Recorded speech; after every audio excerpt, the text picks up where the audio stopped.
Dahil sa agawan ng kapangyarihan, ang dalawang prinsipeng ito ang napagbuntunan. 504 na taon na sila ay nawawala. Ngunit ang aparisyon ng kanilang mga kaluluwa ang tila ba nagtuturo sa kanilang kinasapitan. Ikukwento ko sa inyo ang nangyari sa dalawang batang prinsipe. Ipinanganak ang dalawang prinsipe na si Edward at Richard sa panahon ng digmaan ng mga Rosas.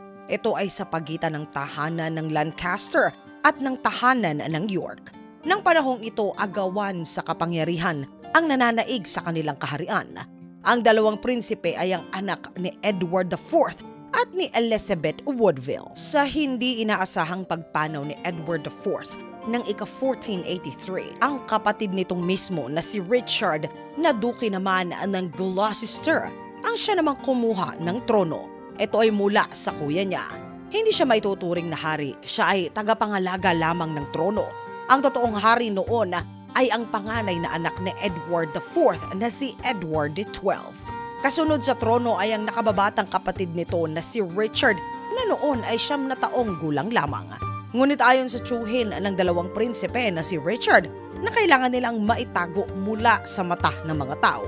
Ito ay upang hindi sila magawa ng masama, poprotektahan daw niya ang dalawang prinsipe. Kaya naman isinuko ng ina nila na si Elizabeth sa tiyuhin ang dalawang mga supling niya.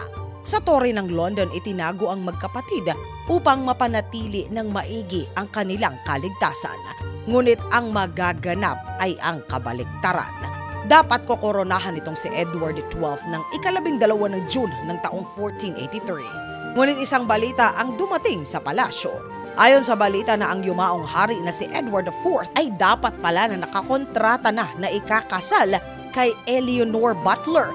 Ngunit hindi ito natupad. Sa halip pinakasalan ng hari itong si Elizabeth Woodville. Kaya naman walang bisa daw ang kasal niya kay Elizabeth at ang dalawang prinsipe ay mga anak sa labas at hindi karapat-dapat na makakuha ng trono. Dahil sa kaganapang ito, pangatlo sa linya ng trono ay ang kapatid ng yumaong hari na itong si Richard. Kaya naman ng ika-6 ng July ng parehong taon, ang duke na si Richard III ang kiroronahan na bagong hari ng Inglaterra.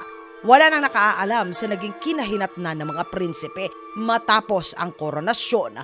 Wala rin nagtangka na tanungin ng hari na kung nasaan na inilagay ang mga pamangkin niya.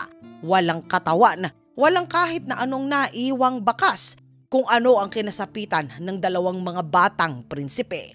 Ngunit matapos ang ilang mga daang taon, paulit-ulit pa rin na nakikita ang kanilang mga tila ba kaluluwa. Sa tuwing may turista na pupunta sa tore ng London, makailang beses na nakukuhanan ang aparisyon ng dalawang batang prinsipe. Kasama sa mga kwento ng mga nagtatrabaho at maging ang mga turistang nakapunta sa lugar ay ang mga naririnig nilang hagik-hikan na wala naman na pinagmumulan. Minsan isang turista ang pumunta sa tore ng London at nakita nito ang dalawang mga bata.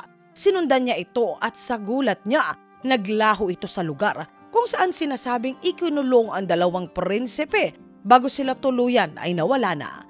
Minsan ang hindi sinasadya ay may mabuksan na lihim na lagusan sa tore. Nakakuha sila ng 2 kalansay na pagmamay-ari naman ng mga bata. Ngunit hindi naman talaga napatutunayan na ito nga ay ang dalawang prinsipe na halos 600 taon na nawawala. Sa ngayon kasama ang dalawang prinsipe sa tala ng 13 mga multo na sinasabing hindi umaalis sa pinakalumang tore sa Inglaterra. Malamang ito ay dahil magpasa hanggang ngayon ay hindi pa rin nila nakakamit ang 100 taon na hustisya. Mga katinaghalog ko, naniniwala po ba kayo sa multo? O sa tingin ninyo ay produkto lamang ito ng imahinasyon natin na mga tao? Isulat po ang inyong saloobin sa comment section sa ilalim at sama-sama naman po na ito ay ating babasahin. Ang may pinakamaganda at pinakamakahulugang sagot po ay mananalo pa rin ng 100 GCash load. Mga katinaghalog ko, maraming salamat po sa pagsama ninyo sa segment natin sa araw na ito.